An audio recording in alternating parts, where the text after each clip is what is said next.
Well, I hope that all of you are having a great time on the physics field trip or the leadership conference, whichever you're doing. But what we're going to focus on right now is looking at the accumulation function and what that actually means in regards to integrals. So here we see we're given a function from 0, we'll start at 0, go to the variable unknown x of a function f of t in respect to t. So we can see that we have a horizontal line at 2. So above we have the graph f of t equals 2, and we want to figure out, well, what is going on with this expression 0 to x of f of t d at t, okay? Well, let's look at some values for x. So let's start off, what if the x value is 0?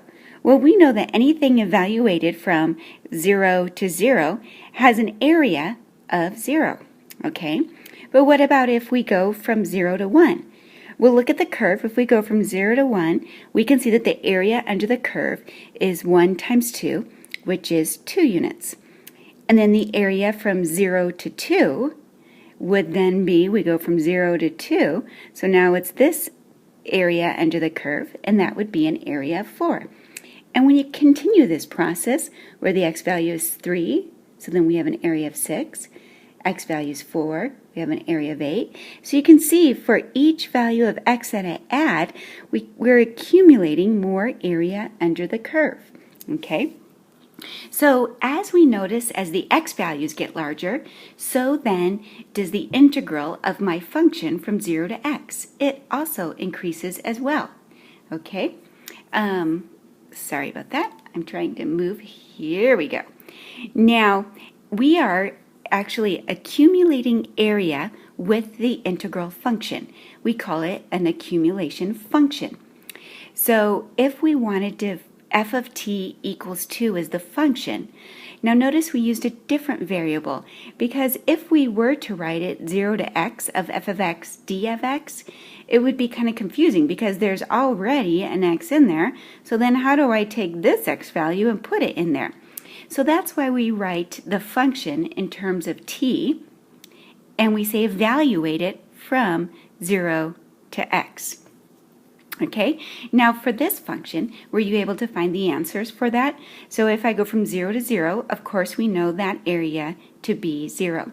But then if we went from 0 to 1, we would calculate the area under the curve, which is a triangle, and we would get a half. And now we're going to accumulate more area under the curve from 0 to 2, so 1/2 base times height gives an accumulated area of 2. And we continue going from 0 to 3, and then 0 to 4, so then the output 0 to 4 is 8. Okay, now moving on. So in this function we are actually given a graph.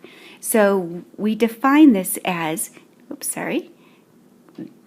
me write this here, the capital F of x is equal to the function 0 to x of f of t dt. Okay?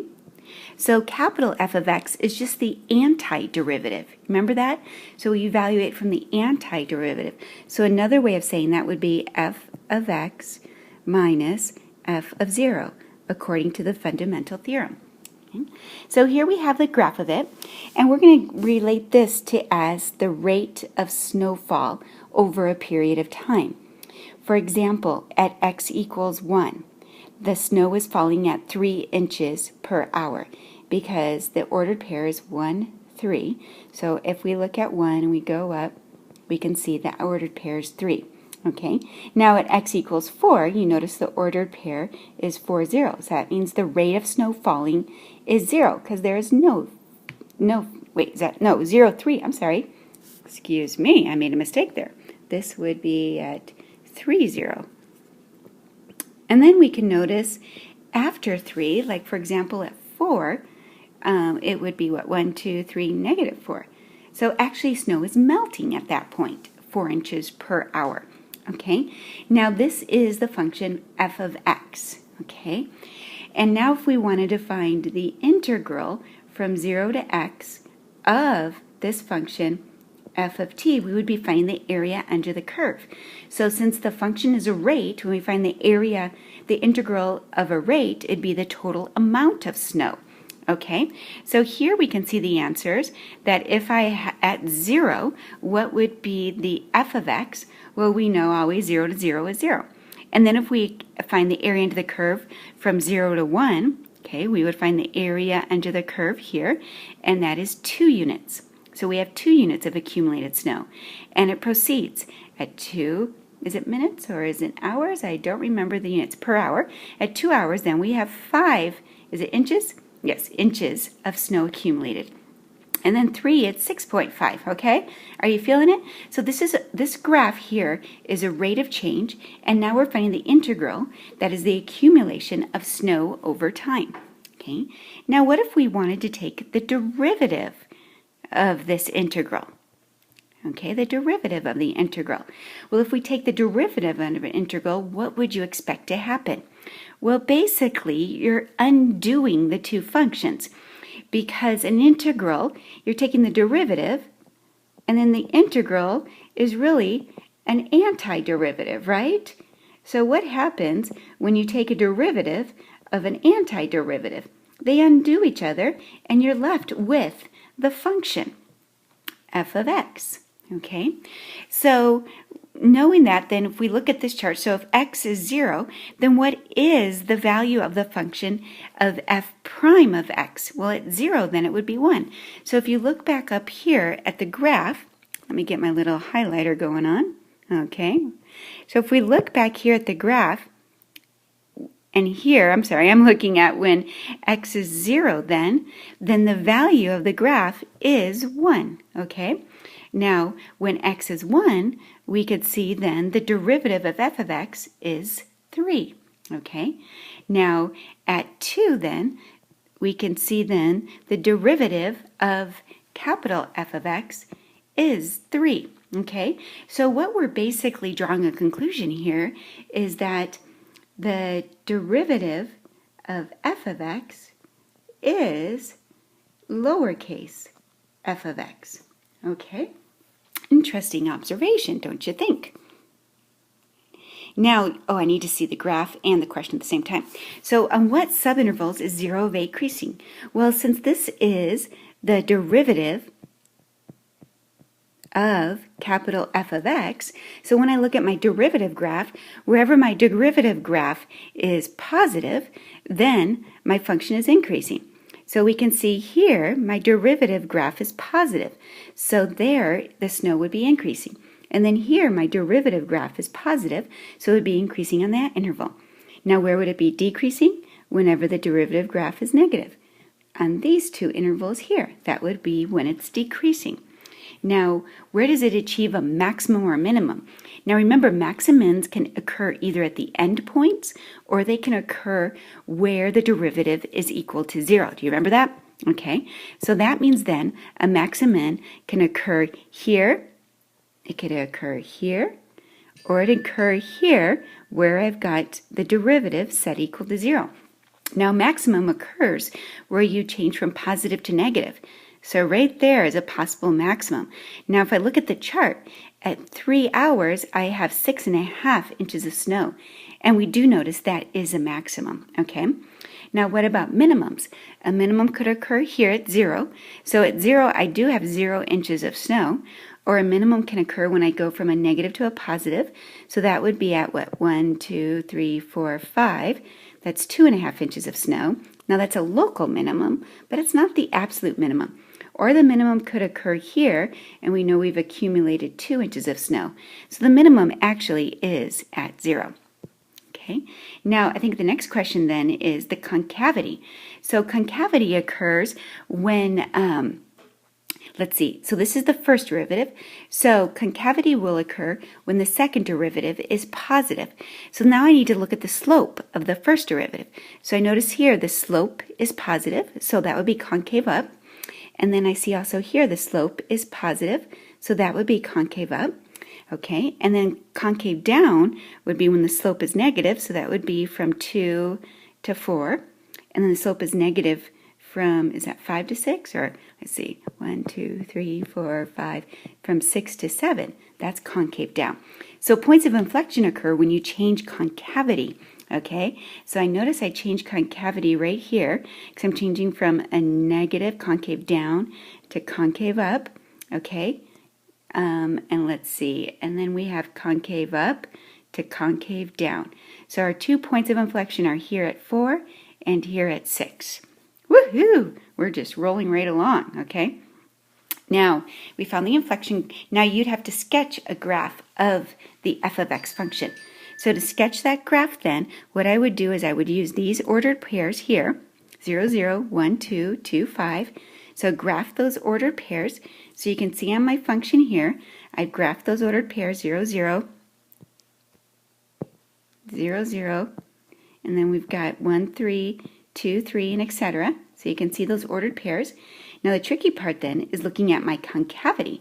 So we notice we're concave up from 0 to 1. We were concave up from, I need to see my graph again.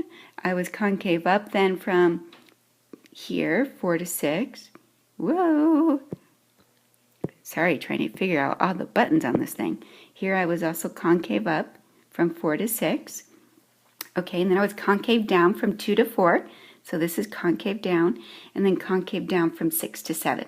Okay, 6 to 7, right in there. Okay, so what you do is graph the ordered pairs first, and then fill in the concave up and concave down. Now, your own.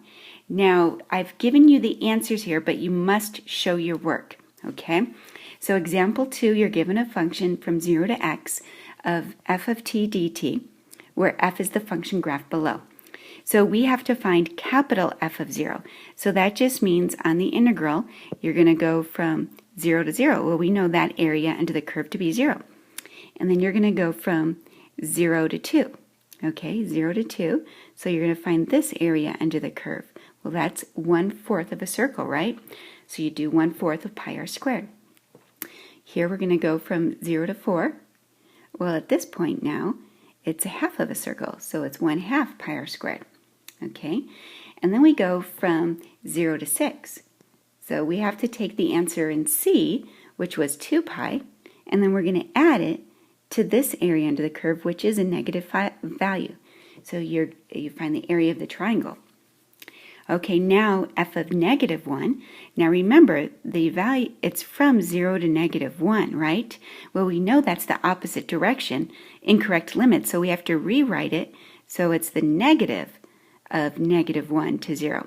Okay, so now we're going to look at actually the area under the curve here. Now notice that it's actually a positive value, but because we have to switch the lower and upper limit, the actual answer is a -1. Now same thing on this one, we're going to have to switch the upper and lower limit. So it's going to be from -2 to 0, so the opposite of whatever I get. Again, you notice that this is a positive area under the curve, but the resulting value will be negative. And again, for G, it's going to be the opposite of -3 to 0. So you're finding the accumulation of area under the curve. So it's the negative of that value. And then here, now here you got to be careful because you got some of it above the x-axis and some below the x-axis. So this represents -3. And then whatever the area of this curve is, we take the opposite and add it to -3. Okay. Now here we're looking at f prime, so the derivative at 4 equals 0. Okay, so what's the derivative? Well, since we have established that the derivative of capital F of x, or the antiderivative, is going to be equal to f of x. So looking at the graph then, I look at the x value 4, 1, 2, 3, 4. So we notice there that the value is 0. Now if we look at 2, the x value, we go to the y value is 2. And then at 6, you see the y value is a -2. And at -3, the y value, now we have to take, now notice that the y value, wait, did I do that right? 1, 2, 3, wait. Okay, it's hard to see now because I've written over so much of it. Let me try erasing a little bit so I can see it better. There we go. So, 1, 2, 3. There we go. That's the y value at -3, which is -2. Okay. Now, when you're looking at intervals for increasing and decreasing, you have to remember that this is the graph of the derivative of capital F of x. So if we want to know where f is increasing, then I'm going to look at the derivative where it's positive. So we can see that it's positive here, and then it's positive here. And then it's decreasing wherever the derivative is negative. So it's negative here and negative there. Now you must justify your answer. Now minimums occur at endpoints or when the derivative is equal to 0. So we could either have an endpoint here, we have an endpoint here, but we notice that we have the change is occurring. Derivatives are equal to 0 there, and a minimum occurs when your derivative changes from a negative to a positive. So at this point, then we went from a negative to a positive. Okay, so that's at x equals negative 2.5. Wow, we're just flying through this one. Now, the next two you're going to have to do on your own, so don't get used to me helping you on everything.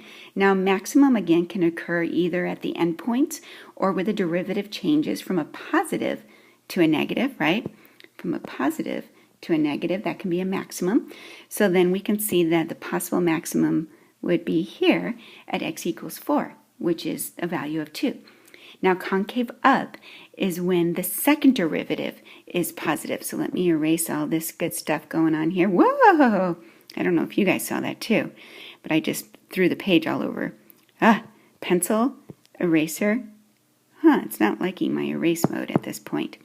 It's driving me crazy. Okay, well, let me just use a different color. So when the second derivative is negative, oops, I'm doing that wrong. Second derivative is negative. Here we go. Negative, negative, negative, negative. That's when the graph is concave down. But when the second derivative is positive, that's when the graph is concave up.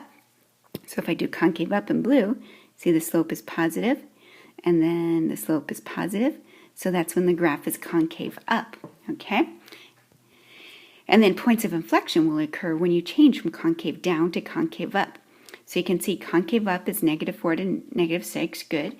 Concave down, 8, am I reading that correct? Where in the interval? Okay, good. Now we have to sketch the function. To sort of sketch the function then, I'm going to look at these values here and graph those points. So 0, 0, 2 pi, 4, 2 pi, 6, 2 pi over 2. So I'm going to graph all of these ordered pairs. And then after I graph those ordered pairs, then I'm going to look at my concavity to fill it in. So here are the graphs of the ordered pairs. Okay, graphs of the ordered pairs.